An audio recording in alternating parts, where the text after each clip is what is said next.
On va remettre les choses un peu en perspective. Elon Musk, il a quitté la Maison-Blanche il y a quelques semaines. Là, il y en a qui disent « Oh, le chicane t'a déjà pogné. » Non, ça n'a pas rapport.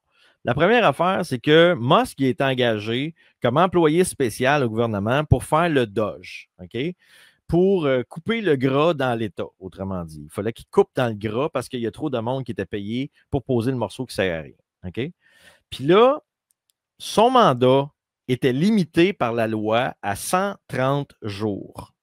C'est comme ça. C'est ainsi fait. OK? Donc, Elon Musk, il a fait ses 130 jours, puis il est parti. Il n'y a pas de. Il n'y a pas de. OK, il est en chicane, fait qu'il est parti. Il a fait ses 130 jours, puis il a cassé son camp. D'ailleurs, sa business en allait sa bombe. Donc là, il est retourné s'occuper de sa business. Sauf que là, quand Musk est parti, il a critiqué publiquement le plan fiscal de Donald Trump. Il a traité le projet de loi de Trump, le One Big Beautiful Bill, d'abomination. Et là, figurez-vous donc, parce que là, Elon Musk a raison un peu de dire ça, puisque, tu vois, Musk a réussi à faire sauver aux contribuables américains 175 milliards de dollars. Et là, Trump, il arrive avec une affaire là, qui vient complètement pulvériser ça avec des dépenses de Mongol. Et dans ce dossier-là, Musk a raison. Il fait comme Chris, tu m'engages pour couper le gras dans l'État. Puis aussitôt que moi, j'ai fini puis j'ai fait une bonne job, tout tu t'en vas rempirer la situation, même pire qu'avant que j'arrive. Ça n'a aucun crise de sens, son affaire. Il a raison là-dessus. Donc là, Trump, après ça, il a fait un post, puis Trump a dit qu'il était déçu d'Elon Musk. Puis là, il a annulé ils sont annulés quelques contrats en lien avec les entreprises d'Elon Musk. Puis là, à partir de là, Musk, lui, il s'en va chez eux, il est en tabarnak, là, hier, il est en bobette, s'assit devant son laptop et il écrit ceci. On va traduire ça pour les gens qui ne comprennent pas l'anglais. Il est temps de laisser tomber une très grosse bombe. Là, il tag Donald Trump. Donald Trump est dans les fichiers, dans les dossiers Epstein. Et ça, c'est la vraie raison pour laquelle est-ce que les documents n'ont pas été rendus publics. Passe une belle journée, Donald J. Trump. Et là, il y a plusieurs façons de le voir. Premièrement, des Epstein Files, ce n'est pas forcément des Epstein Lists. Ça, c'est la première affaire. Deuxième chose, on sait qu'il a pris l'avion plusieurs fois pour aller. Il a pris le Lolita, il me semble que c'était le Lolita Express, pour aller ailleurs que sur l'île de Jeffrey Epstein. Ça, c'est une chose. Moi, je ne veux pas défendre Donald Trump parce qu'on ne sait pas. Y a-tu été? Peut-être. On ne sait pas. Moi, je ne peux pas backer le gars. Je ne sais pas. Je ne suis pas dans ses bobettes, moi, là. Tu sais, c'est des millionnaires, ces gens-là. Ça se peut. Ça se peut. Et ça ferait de lui un trou de cul automatique. Ben, probablement un trou de cul automatique. Les gens qui vont sur l'île de Jeffrey Epstein, généralement, c'est pas pour aller jouer aux poches. On s'entend? Puis ceux qui ne savent pas c'est quoi l'histoire de Jeffrey Epstein, c'est une île où est-ce que des gens, Jeffrey Epstein faisait venir du monde sur son île. Les célébrités, les acteurs, les sportifs, il faisait des affaires avec des mineurs. Lui, il les filmait. Après ça, il les faisait chanter. Et là, après ça, il s'est mystérieusement suicidé dans une prison en sécurité maximum pendant que le gars qui regardait les caméras dormait et que les caméras étaient en panne cette soirée-là, comme par hasard. Donc, tout ça est extrêmement louche et tout ça était sous la gouverne, justement, de Donald J. Trump. Et là, Trump lui avait dit que il n'avait jamais été sur l'île à Epstein, qu'il avait pris le Lolita, mais ce n'était pas pour aller sur l'île à Epstein. Et moi, je ne prends pas ça pour du cash. Et là, ça se poursuit. C'est pas terminé. Ça se poursuit, cette histoire-là. Plus tard, Elon Musk écrit « Il est temps de créer un nouveau parti politique en Amérique qui représente réellement les 80% du milieu. » Ben, in the middle. Les gens qui sont plus dans le centre. Donc, moi, ce tweet-là, honnêtement, moi, m'interpelle encore plus que le premier. Et là, je vous pose la question dans le chat, mesdames et messieurs. Vous pouvez mettre le feu au chat à me dire qu'est-ce que vous en pensez. Je vais vous poser une autre question. On va le poser comme ça. Est-ce que vous pensez qu'Elon Musk a pu voir de l'intérieur quelque chose que nous autres, on ne voit pas, nous autres, qu'est-ce qui se passe à l'intérieur du parti? Est-ce que vous pensez que Elon Musk a vu quelque chose qui n'a pas plu de l'intérieur et que ça l'a fait overreact comme ça? Pour allumer une cloche au monde, pour dire « Hey Chris, cette partie-là, c'est pas ce que vous pensez, c'est de la crise de boîte. » Ils ne travaillent pas pour vous autres, guys. Ou est-ce que vous pensez que c'est un truc pour les démocrates? Parce que là, il y en a qui pensent aussi que c'est un truc pour que les démocrates exigent la liste de Jeffrey Epstein. Moi, il y a 3 choses que je peux voir là-dedans. 2-3 choses que je peux voir là-dedans, facile. Si Trump était sur la liste d'Epstein, si Trump avait quelques liens possibles proches avec Epstein et qui aurait fricoté avec des petites filles, pensez-vous que les démocrates s'en seraient pas servis pour couler Trump aux dernières élections, vous autres? Pensez-vous vraiment que même quand Biden était au plus bas de la course, quand Kamala Harris était au top des sondages, qu'il n'aurait pas pu sortir ça, ça aurait été une vraie bombe là, pour les démocrates. Et les démocrates les avaient, ces documents-là. Donc, si Trump était réellement sur la liste à Epstein, pensez-vous vraiment qu'il n'aurait pas sorti la liste avant? Ça, c'est la première affaire que je veux vous dire. Pensez-vous qu'il aurait gardé ça pour eux autres? Qu'ils se seraient juste fait éjecter de la Maison-Blanche? Ah, puis de la merde. Hélène qui dit non, car ils sont eux-mêmes sur la liste. Très bon point. Possible. Mais là, dans ce cas-là, pour quelle raison est-ce qu'il y en a qui pensent que tout ce charabia-là, cette chamoirie-là, c'est pour que les démocrates exigent la sortie de la liste à Epstein, comme ça ne tient pas la route. Là. Ça ne tient pas la route, là, tout ça. Là. Moi, personnellement, je trouve que tout ça, c'est extrêmement mal stagé, si ça l'est. J'affirme pas que c'est stagé. Mais si c'est stagé, c'est mal stagé en tabarnak. On dirait 2 gamins qui s'en vont promener ces réseaux sociaux. Là. C'est pas présidentiel trop. Là. Peut-être que c'est totalement stagé.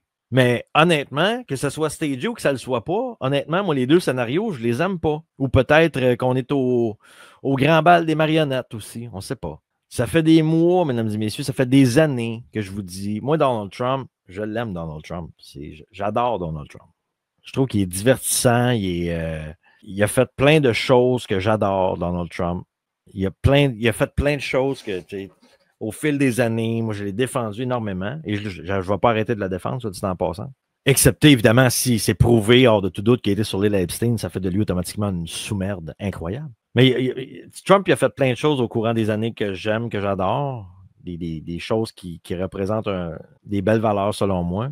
Mais j'ai toujours dit d'être prudent puis de ne pas vouer un culte à ce personnage-là. Tu sais, quand il fait de quoi de bien, je l'ai dit, je l'ai toujours dit. Quand il fait de la merde, je l'ai toujours dit aussi. Donc, ça m'amène à vous parler de ce que j'aime un peu moins. Parce que là, je vous ai souvent parlé de ce que j'aimais de Donald Trump. J'ai tout dit ce que j'aimais de Trump. Et là, je vais vous parler aujourd'hui de ce que j'aime un peu moins de ce que j'ai vu dans les derniers mois qu'il a fait Donald Trump. Et là, ce n'est pas une question de revirer ma veste ou quoi que ce soit. Je ne vire pas ma veste. J'aime encore Donald Trump. Je le trouve très divertissant. Mais il y a des choses qu'il a faites dans les derniers mois que j'aime moins. Ça, je pense que c'est sain d'en parler, personnellement. Je pense que c'est juste normal de dire ce qu'on pense sans vouer un culte à la personne. Qu'est-ce que j'aime moins? Qu'est-ce que j'aime moins des derniers mois de Donald Trump? Il y a, entre autres, le fameux dossier de Jeffrey Epstein qui sort toujours pas. Puis ça, c'est une promesse électorale qui n'a toujours pas tenu à date. Et ça devait être fait dès le début. Là, je veux dire, c'est pas censé être si compliqué, être si long. Ils ont eu le temps de déclassifier le dossier de John F. Kennedy. Toujours rien sur l'île de Jeffrey Epstein. Et ça, c'est un engagement majeur qu'il avait pris. Là. Ça branle dans le manche, mais pas rien qu'un peu. Là. De 2, j'aime pas le fait.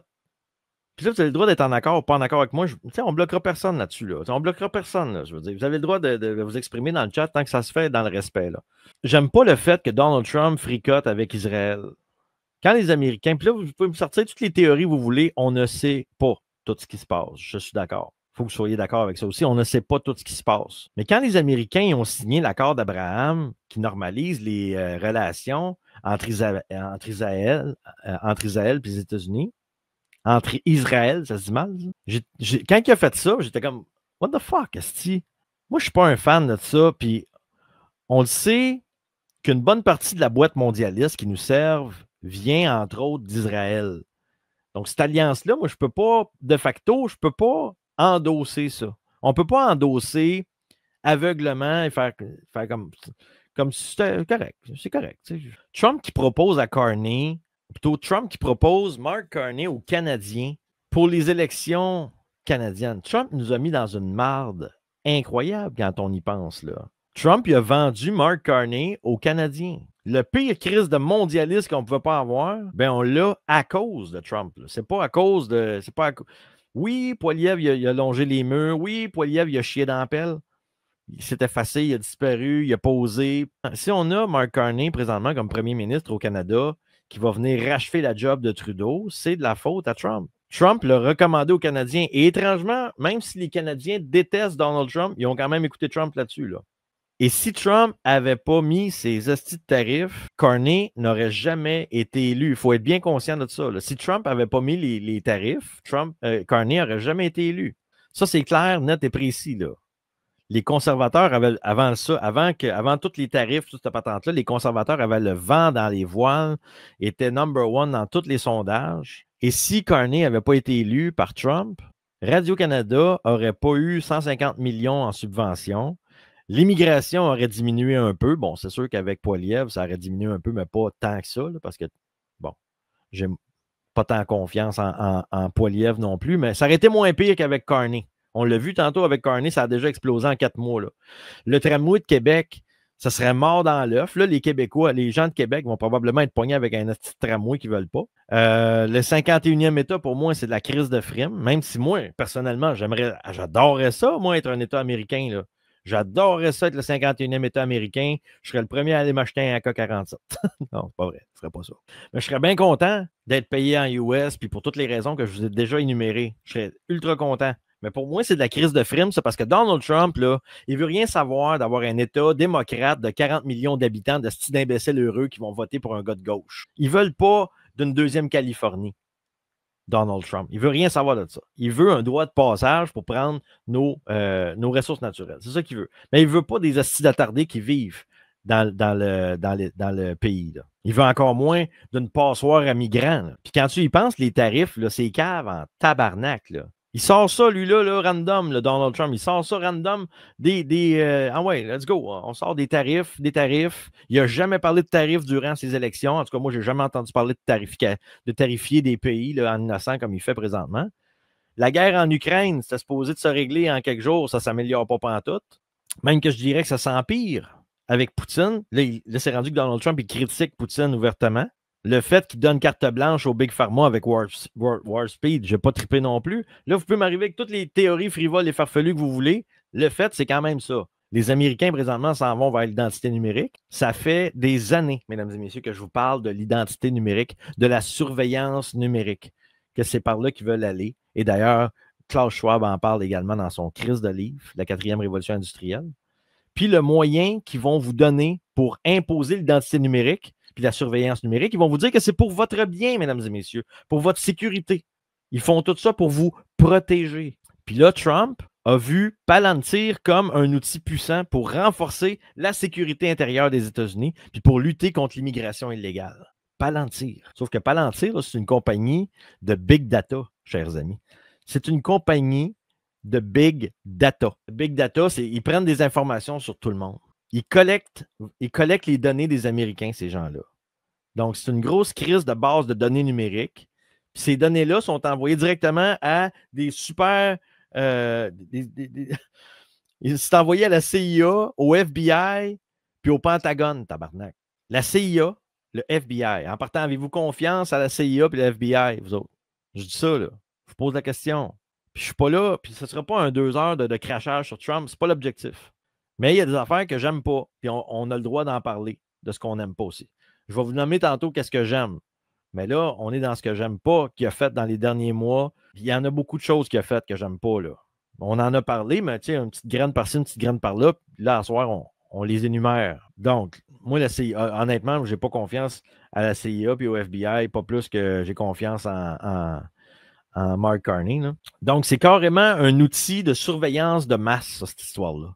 Ce que Trump fait concrètement, c'est qu'il aide carrément les agences à suivre les citoyens, puis à monter des banques de données personnelles pour chaque personne qui vit présentement aux États-Unis.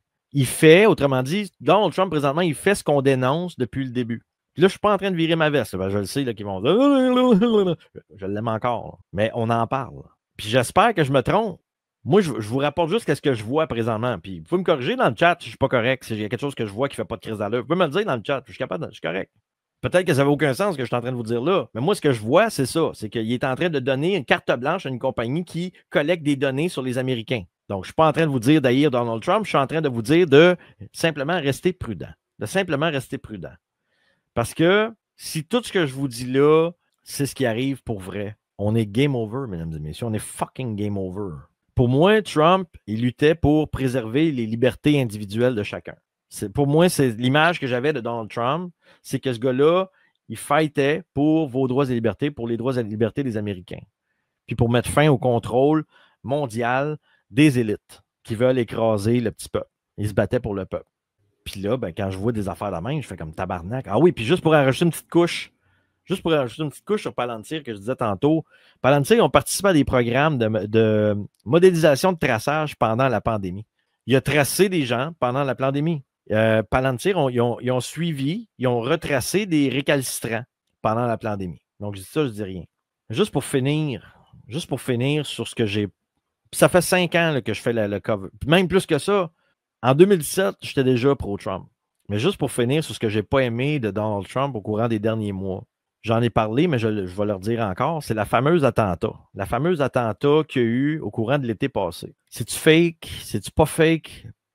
Et là, je vais mettre un P majuscule. Là. Personne ne peut se prononcer là-dessus. Est-ce que c'est vrai? Est-ce que c'est pas? Personne ne peut se prononcer là-dessus. Il peut y avoir des théories, des hypothèses.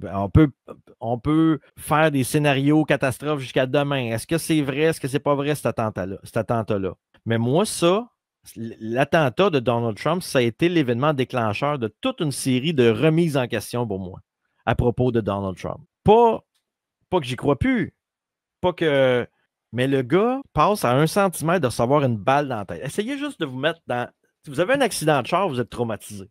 Vous avez un gros accident de char. Là. Mick qui dit, Chris, le tireur est mort en live. C'est fake selon toi. Come on.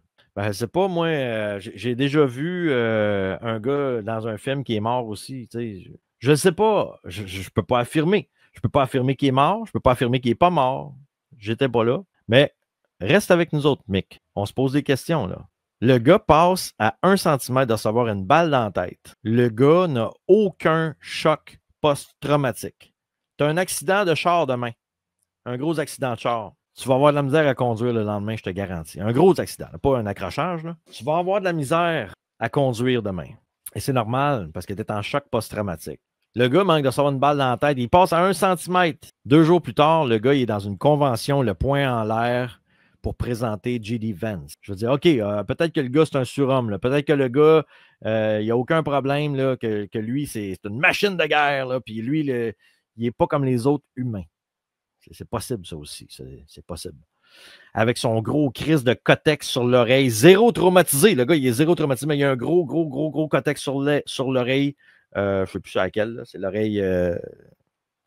C'est l'oreille droite, je pense. Un gros cotex. Il est tellement gros que tu ne peux pas le manquer. Tu ne peux pas le manquer. Pour quelle raison est-ce qu'ils ne l'ont pas mis discret? Est-ce que ce serait pour rappeler que le gars s'est fait tirer dessus pour histoire d'avoir un plus gros capital de sympathie? Ou c'est comme si... c'est comme le scénario quand ils vous ont mis des masques pour vous rappeler qu'il y avait une grippe chinoise qui rôdait dans le IGA proche de chez vous? Je vous pose la question. Pendant l'attentat, en arrière du stage, il y avait plein de monde qui filmait. On envoie du monde avec des téléphones cellulaires qui prennent des images, ils filment. Là. Moi, je vous mets au défi. Je mets le défi à n'importe qui ici t'asseoir. De me trouver une seule vidéo qui provient de l'arrière du stage où on voit qu'est-ce que Donald Trump fait à la seconde, pas qu'il reçoit la balle, à la seconde qu'il tombe derrière son lutrin. Je vous lance le défi à tout le monde ici t'asseoir. Paquet de monde qui filme en arrière. Il y en a des vidéos du monde qui filment d'en arrière. À la seconde qu'il tombe, tout coupe. Toutes les vidéos prises de derrière le stage coupent à la seconde que Trump tombe. Moi, je vous mets au défi de m'en trouver un où est-ce qu'on voit qu'est-ce qu'il fait avec son bras. Qu'est-ce qui arrive une fois qu'il tombe à terre puis qu'il se relève? On veut le voir. J'en ai pas trouvé. Tu as des services secrets, des snipers postés partout autour d'un stage et tu as un kid qui est couché sur un container avec un gun qui est long comme ma patte de chaise et les services secrets ne le voient pas. Il y a du monde qui sont en live, une demi-heure avant l'événement en bas, qui signalent, qui le disent, qui le mentionne, il ne le voit pas. Il le voit pas. Le gars qui est couché sur le container, le kid, là, il a le temps de tirer, de tuer un pompier dans les estrades. Il se fait descendre, fin de l'histoire. On n'entend plus parler. John F. Kennedy, ça fait 61 ans, si je ne me trompe pas, qu'il est mort. puis on en entend encore parler aujourd'hui. Il y a encore de l'intérêt pour ça, ça suscite encore de l'intérêt. Trump, 2 semaines après son attentat, plus personne qui en parle. Plus personne qui en parle. Même lui, il ne revient pas là-dessus. Il ne revient jamais là-dessus. Il fait comme, bah, écoute, ils ont essayé de me tirer. Je me suis tourné la tête, je ne suis pas mort. On est comme intrigué de savoir c'est quoi qu'il découvre, c'est quoi qui s'est passé, c'était qui ce jeune-là, qu'est-ce qu'il voulait? Ah, ben là, tu sais, il était sur Facebook, là, tu sais, c'est pas clair. Dans sa tête, lui, c'est déjà tassé. Il est déjà passé à autre chose, aux oubliettes. Puis tu sais, l'autre affaire qui me gosse, c'est que même si ça avait l'air tout stagé, tout avait l'air stagé, même les réactions des gens derrière, style, le stage, il avait pas l'air. Tu sais, t'as un tireur, t'entends des balles qui sifflent sur le long du corps, il y a du monde qui hurle leur vie, puis là, t'es en arrière du stage, puis il y avait l'air d'une gang d'attardés, en arrière de Trump. Ce qui se passe maintenant? Ça, pour moi, il me semble que je me serais probablement crissé à pleine face à terre. Oui, ça aurait eu de la cave, là, mais excuse-moi, il y a des balles qui tirent sur le long de la glacette. Là. Moi, je me serais pitché à terre. J'aurais pas resté debout, semi-assis, la tête qui tourne de même, à essayer de trouver d'où c'est que ça tire. T'es entends? Réagis. Je dis ça même. Peut-être que j'aurais pas eu cette réaction-là pendant tout. Peut-être que c'est pas ça non plus.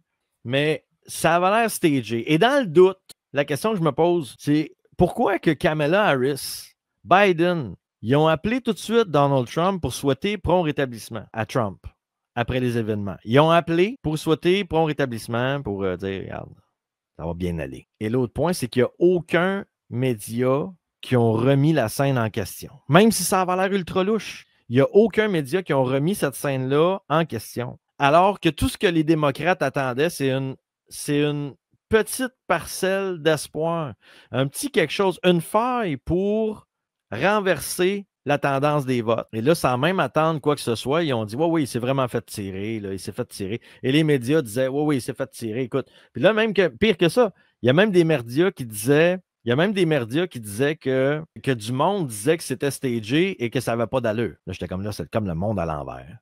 C'est comme le monde à l'envers. Là, les médias défendent quelque chose qui a de l'air stagé as fuck. Funny Fun Vidéo qui dit veux-tu une bonne preuve? Oui, oui. Je demande juste ça. Si c'est une bonne preuve, je vais la dire. Hein, si c'est pas un écran qui est. Je vais la diffuser, la preuve. Là. On est là pour. Moi, je suis pas là pour chier sur Trump. Je suis là pour débriefer. On parle de ça. On est là pour parler de ça. On en discute. Donc, pour quelle raison est-ce que les médias ils ont pris la défense de Trump? Ils n'ont pas la défense, mais ils ont dit oui, mais ça n'a pas d'allure, ceux-là qui disent qu'il ne s'est pas fait tirer. Il s'est fait tirer, puis il fallait qu'il se soit fait tirer. Et je répète pour une 100e fois, je ne sais pas s'il s'est fait tirer ou pas. Peut-être que ça s'est tout passé de même, et c'est incroyable comme scénario. Peut-être. C'est possible que ce soit vrai qu'il se soit fait tirer. C'est possible qu'il ait organisé ça. Et s'il a organisé ça, est-ce qu'il y a réellement eu un mort? Si Trump a réellement organisé son attentat et que le pompier est réellement décédé, ça fait de lui quoi, un trou de cul? Automatiquement? S'il y a eu un mort? S'ils ont inventé un mort, est-ce que ça fait de lui aussi un trou de cul? Je pose la question. Il faut qu'on parle de ces affaires-là. Il faut qu'on parle de ça. Des affaires que le monde ne réfléchisse pas nécessairement. Si Trump a organisé ça et qu'il y a un pompier qui est mort, c'est dégueulasse. S'il n'est pas mort, il a fait à croire au monde qu'il est mort, c'est dégueulasse. Peut-être personne qui est décédé aussi. Ben oui. Mais ils ont quand même fait à croire qu'il y avait un pompier qui était mort. Ils ont même rendu hommage Je vous dis ça, puis ça me fait chier. Moi, écoutez, puis après ça, on va parler aussi des bons points, là, parce qu'il a fait des bonnes affaires, Trump aussi. Là. Je ne veux pas paraître du gars là, qui chie gratuitement. Là. On ne chie pas de toute façon. On parle de ce qui s'est passé et on élabore On parle. Mais c'est ça. Il n'y a aucun média, dans le fond, qui a dit qui a démenti ça, qui a remis en question quoi que ce soit, alors que les médias, ils attendaient simplement l'opportunité de faire mal à Trump. Oui, c'est vrai. Le pompier et le tireur. Comment prouver que le tireur est mort? Comment prouver que le tireur était bel et bien là? Je ne sais pas. Je veux pas aller trop loin dans les hypothèses. Mais ça ferait 2 morts, effectivement. Le tireur et le pompier. Il y en a peut-être eu plus, je ne sais plus. Mais moi, il y a du monde qui disait, il y a une couple de minutes avant, qui tire. Il y a plein de monde qui disent, écoute, il y a un gars sur le top d'un container avec un gun. C'est sûrement pas parce qu'il veut inviter Trump à souper. Là. Puis là, c'est ça mon plus gros questionnement, c'est que si les démocrates l'ont vu, si moi je l'ai vu, si les médias l'ont vu, comment ça se fait qu'il n'y a personne qui n'a jamais rien mis en question nulle part? Et là, mon plus gros questionnement, puis là, ben, je sais que ça va en faire sourciller quelques-uns, s'ils ne sont pas ensemble, s'ils ne sont pas tous ensemble dans la magouille mondiale, pourquoi ils ne se sont pas servis de ça pour discréditer Donald Trump aux dernières élections. Je sais, ça va choquer du monde ce que je dis là. Je ne suis pas là non plus pour me faire des amis. Là. Je suis là pour qu'on réfléchisse ensemble. Donc, on peut brainstormer. Si vous dites que j'ai tort, dites-moi pourquoi j'ai tort.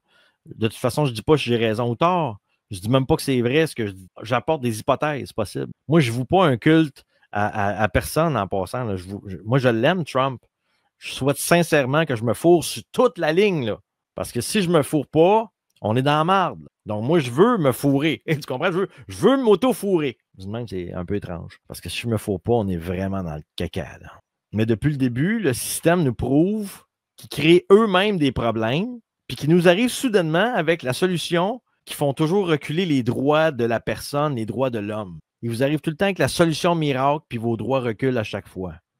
Et la question suivante, c'est et si Trump était la solution aux problèmes qu'ils ont eux-mêmes créés? Vous allez pouvoir dormir là-dessus à soir, mesdames et messieurs, cette question-là. Et si Trump était la solution aux problèmes avec un S qu'ils ont eux-mêmes créés? Je ne veux pas que ce soit ça, là. Ce que je viens de dire, je ne veux pas que ce soit ça. Je veux que Trump soit le gentil dans l'histoire. Moi, je veux qu'il soit le bon. Je veux qu'il soit celui qu'on nous a vendu.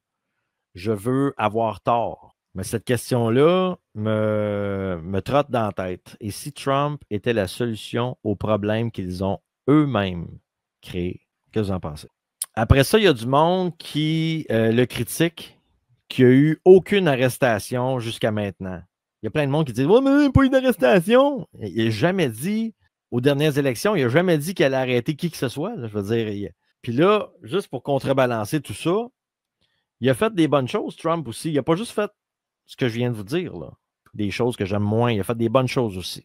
Il a dénoncé le globalisme à l'ONU. Il a sorti les États-Unis de l'OMS. Il a sorti les États-Unis de l'accord de Paris puis du gros crise de scam climatique. Il a coupé les dépenses dans l'État avec le Doge grâce à Elon Musk, entre autres. Puis il a réglé aussi le problème de la USAID. Il a mis en évidence des choses qu'on n'aurait jamais vues si Trump n'était pas passé pour passer à H à la USAID et le Doge. Il a remis en question l'OTAN aussi. On l'a vu encore récemment. Il a déporté des clandestins dans leur pays. Même que présentement, il leur paye des billets pour qu'ils retournent dans leur pays en avion. Il les déporte.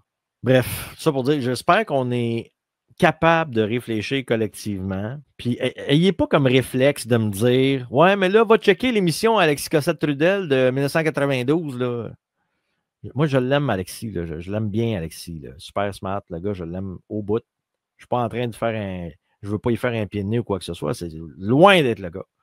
Il y a des super analyses, puis je le trouve divertissant, puis je l'écoute chaque semaine. Mais il ne faut pas que notre premier réflexe d'analyse soit « Ouais, mais va voir Alexis. » Je l'entends souvent, ça. Va voir Alexis. Ben oui, je l'écoute, Alexis. J'entends ce qu'il dit. Est-ce que je dois être d'accord avec tout? Non. Est-ce que je suis capable de ma propre analyse? Oui. Vous autres aussi, vous êtes capable de votre propre analyse. J'espère qu'aujourd'hui, on a réussi à sortir d'une espèce de tabou qu'on ne peut pas briser, qu'on ne peut pas enfreindre, comme quoi qu'on ne peut pas parler ou remettre en question des choses qu'il a faites, puis qu'on utilise notre capacité d'analyse. On est encore capable de faire ça, je pense. C'est ça qu'on appelle le quatrième Reich. C'est ça qu'on appelle le quatrième Reich.